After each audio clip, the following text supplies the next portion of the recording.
Well, the stock market closed at an all-time high once again today, proving once again today that Republican businessmen don't know what's good for them.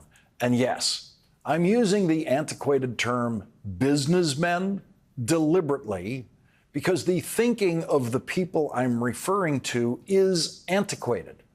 The last time it made any sense at all for Republican businessmen to vote Republican was back when they all really were men, no women allowed, in the 1920s, back when the stock market crashed in 1929 under Republican President Herbert Hoover, and then the country sank into the deepest depression it has ever suffered. There wasn't a single Republican politician who had any idea what to do about that. Then came Democratic President Franklin Delano Roosevelt, elected in 1932 in the depths of the Depression, and that Democratic president created the policies that saved the American economy. If your business survived the Depression, it was because of the policies of the Democratic President Franklin Roosevelt. Those policies helped your business survive the Depression. Franklin Delano Roosevelt held the banking system together by himself in the first days of his presidency, when the entire American banking system was on the verge of collapse, the whole thing. What did Republican businessmen do? They opposed President Roosevelt. They have never known what is good for them. And what is good for them is a Democratic presidency that knows how to get things done to help their businesses keep running. The economy does better under Democratic presidents. That is a simple fact of American economic history. And there are many businessmen and businesswomen who understand that and vote accordingly. They vote in their own self-interest for Democratic presidents. But Republican businessmen remain the dominant voice in American media. And it is a voice that is almost always wrong. And so there are noisy Republican businessmen who are now voicing their support for Donald Trump without ever thanking Joe Biden for helping them get richer than they have ever been during the Biden presidency. Those people never thanked President Obama for getting the economy back on track after the financial crisis of 2008, when Wall Street investment banks collapsed.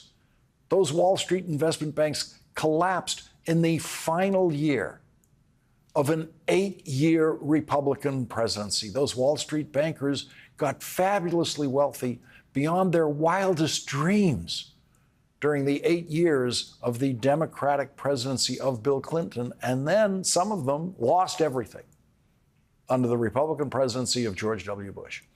And many of them still enthusiastically vote Republican because they are uneducable. We do not send our best to Wall Street. We send our greediest. And many of them are too ignorant to understand how competent Democratic presidents enrich the economy and always make the rich people who vote against them richer. Not all of them, not all of the people in business are too dense to understand that. Democratic presidential candidates get plenty of contributions and support from investment bankers and business owners and business executives who actually understand how the economy works and the government's essential position in the economy. Infrastructure spending is one of the simplest illustrations of this. The Trump White House cartoonishly scheduled and rescheduled Infrastructure Week for 4 years and never passed a single bill providing a single improvement in American infrastructure. Not one brick. Donald Trump built nothing. Joe Biden passed an infrastructure bill and signed it into law, and he did it with bipartisan support in the Senate. Many of the Republicans who voted against that bill in the House and the Senate now step forward to take credit for the infrastructure improvements that that bill is delivering in Republican congressional districts and Republican states. Infrastructure improvements are usually planned carefully for years. before the first day of work on a project begins. But this year, we saw a case of emergency infrastructure work like we have never seen before, when 112,383 metric tons of a container ship crashed into the Francis Scott Key Bridge across Baltimore Harbor and instantly closed all shipping in and out of Baltimore. That was not a problem for Baltimore businesses. That was a problem for the world. Grain harvested in the Great Plains is shipped to countries around the world through the Port of Baltimore. That means there were businesses large and small in places like Iowa, Nebraska, Kansas that would be hurt by the closing of the Port of Baltimore. The first stage of the story was tragedy for the 6 men who lost their lives working on the bridge when it collapsed in the middle of the night. 35-year-old Alejandro Hernandez Fuentes and 24-year-old Carlos Daniel Hernandez from Mexico. 26-year-old Dorlian Ronel Castillo Cabrera and 35-year-old Jose Lopez from Guatemala. 38-year-old Maynor Suazo from Honduras. 49-year-old Miguel Luna from El Salvador. The second stage of the story had to immediately be the reopening of the Port of Baltimore, and then the third stage, the reopening of the bridge. Reopening the port meant clearing the bridge debris so that a clear, unobstructed channel could be established through the port that is 700 feet wide and 50 foot deep to accommodate those huge container ships that use the port. Until that port was open, every ship on the oceans of the world headed for the Port of Baltimore to deliver imports to the United States had to be rerouted or wait. And that would add costs to the exports and the imports involved, which means it would add inflation in the same way that the broken supply chain during the COVID pandemic created inflation around the world. And every ship that was in the Port of Baltimore, ready to leave that night and deliver America's exports around the world, was then stuck, couldn't move, stuck. None of those ships could leave until that channel was reopened, none of them. That meant that every business that had goods on those ships for export around the world was losing money every day. Every American business that was shipping exports on those ships lost money every day that those ships could not move. The only thing that was going to be able to get those ships out of the Port of Baltimore was competent government inaction, and the American economy is lucky, and American businesses are lucky that everyone involved at every level of government that needed to coordinate on this emergency infrastructure project is a Democrat. Democratic President Joe Biden, Democratic Governor Wes Moore, Democratic Mayor of Baltimore Brandon Scott. Anything less than full emergency speed in response to this infrastructure emergency could have meant that it would take a year or years just to reopen the shipping channel in the Port of Baltimore. 11 weeks. 11 weeks led by Joe Biden. The emergency infrastructure project in the Port of Baltimore took 11 weeks. And this week, the port reopened. I've been waiting to say this for every day for the last 11 weeks. Maryland, the Fort McHenry Channel is fully cleared and the Port of Baltimore is reopened for business.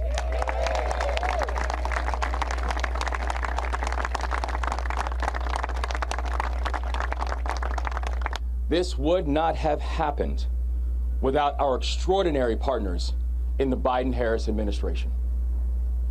Now, I remember the first phone call that I got from the White House was around 3:30 that morning. And they have been in lockstep with us every single step of the way. They helped us to stand up the Small Business Administration's recovery centers in Baltimore to help individuals and businesses affected by the collapse. They delivered $60 million in emergency funding just days after the bridge fell. President Biden himself took the time to come to Baltimore and to meet with us about the path forward. Maryland is deeply grateful for the leadership of President Biden and the leadership of Vice President Harris.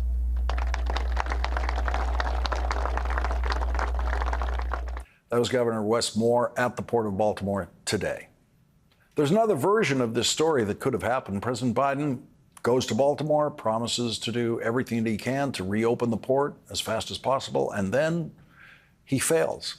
Then the resources cannot be coordinated with the highly skilled workers needed immediately to do the work of dismantling the bridge and dredging the channel.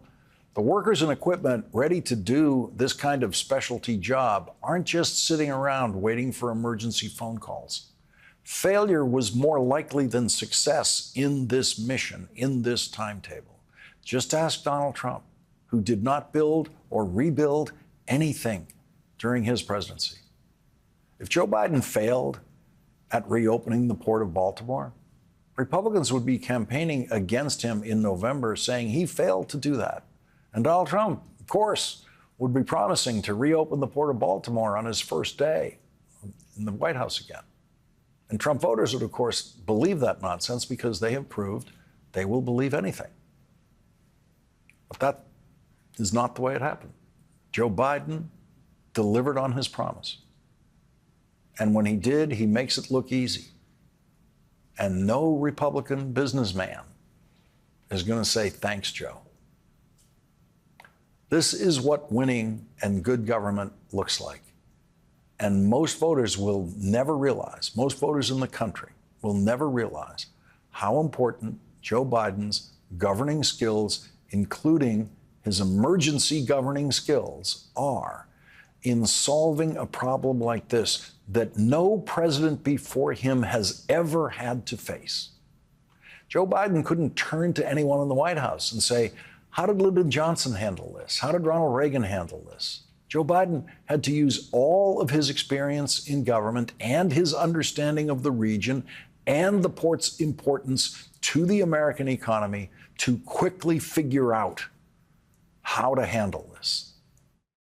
President Biden made clear from that first day in those early hours that the federal government would do everything that we could to support the city, the county, the state, to get the Port of Baltimore back open and to get that bridge rebuilt. And what followed was an embrace of the people of Baltimore by the whole administration and really by the whole country to get this port back open in less than 100 days.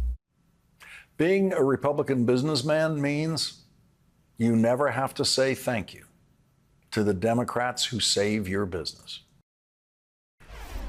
The idea that you can trust a Supreme Court justice with no independent review, no fact-finding, each the judge in his own cause, to follow the rules, has been blown to smithereens by the conduct of the Supreme Court justices themselves. The highest court in our land should not have the lowest ethical standards. Because the Republican members of the Supreme Court believe that nothing about their conduct or their thinking should ever be reviewed by anyone, desperate measures have entered the situation to try to pierce what is really happening at the most political Supreme Court of our lifetimes. And so the wife of a Supreme Court justice was caught on tape saying these words angrily: look at me, I'm German, from Germany. My heritage is German. You come after me, I'm going to give it back to you.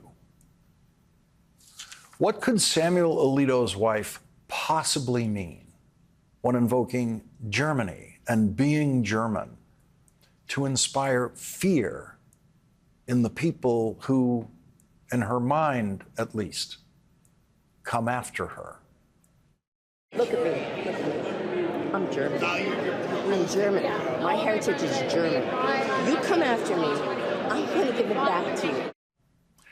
Many peoples of the world have much to be ashamed of, none more than Germany and Germans. Mrs. Alito sounds proud of being German.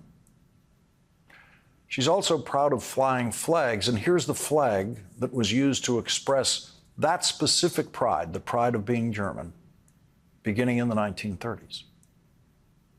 Is the fear that that flag created around the world the fear that Mrs. Alito wants to create in her threatening use of her heritage?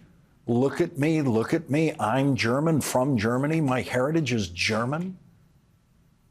Okay, Mrs. Alito, tell us more about your family. What did they do during the war? I mean, your relatives who were still in Germany, living under, and perhaps like most Germans, supporting Adolf Hitler and everything he did. Tell us more. In that same secretly recorded conversation, Mrs. Alito expresses her outrage at having to even see a pride flag, a flag under which not a single human being has ever been sent to a gas chamber. You know what I want? I want a Sacred Heart of Jesus flag, because I have to look across the lagoon at the pride flag for the next month. Exactly. And he's like, oh, please don't put up a flag. I said, I won't do it because I'm deferring to you. But when you are free of this nonsense, I'm putting it up, and I'm going to send them a message every day. Maybe every week I'll be changing the flags. There'll be all kinds. I made a flag in my head. This is how I satisfy myself. I made a flag. It's white, and it's yellow and orange flames around it. And in the middle is the word vergogna. Vergogna in Italian means shame. There was a new attempt today to bring the Supreme Court into the 20th century when Democrats in the Senate advanced a bill to create an enforceable code of conduct for Supreme Court justices, the only members of the federal government who don't have one. Republican senators refused to allow the bill to even come to a vote. Joining us now is one of the proponents of that bill, Democratic Senator Sheldon Whitehouse of Rhode Island. He is a member of the Senate Judiciary Committee and chairs the Subcommittee on Federal Courts. He's also the author of The Scheme, How the Right Wing Used Dark Money to Capture the Supreme Court. Senator Whitehouse, thank you very much for being here tonight. The debate that didn't happen on the Senate floor today was a remarkable thing, that we have senators now, Republican senators, who firmly believe that there should be absolutely no way at all to review the conduct of Supreme Court justices. Yeah, and they had a hard time making that pitch. They basically drove two theories. One was simply to change the subject. They talked about wokeness. They talked about the FBI. They talked about abortion, things that had no direct bearing on the matter at hand, which was an ethics code for the Supreme Court that is enforceable. They also said that we were trying to interfere with the independence of the court and to violate the separation of powers, which is a strange argument to make because the bill would ask the judiciary to create its own ethics process, which would be implemented by employees and members of the judiciary. So when you have a judiciary with an ethics code that is operating within the judiciary, that is run by members and employees of the judiciary, it's very hard to understand how they can say that's a separation of powers problem. In fact, that's the way the existing code works. They've never complained about it. The justices have never complained about it. The judicial conference that oversees the judiciary was created by Congress. The recusal laws and disclosure laws, particularly the disclosure laws that the judicial conference is now investigating Thomas's compliance with, all of that passed by Congress. No complaint, no fuss. So it's a tell when the arguments against what you're trying to do don't even address what you're trying to do.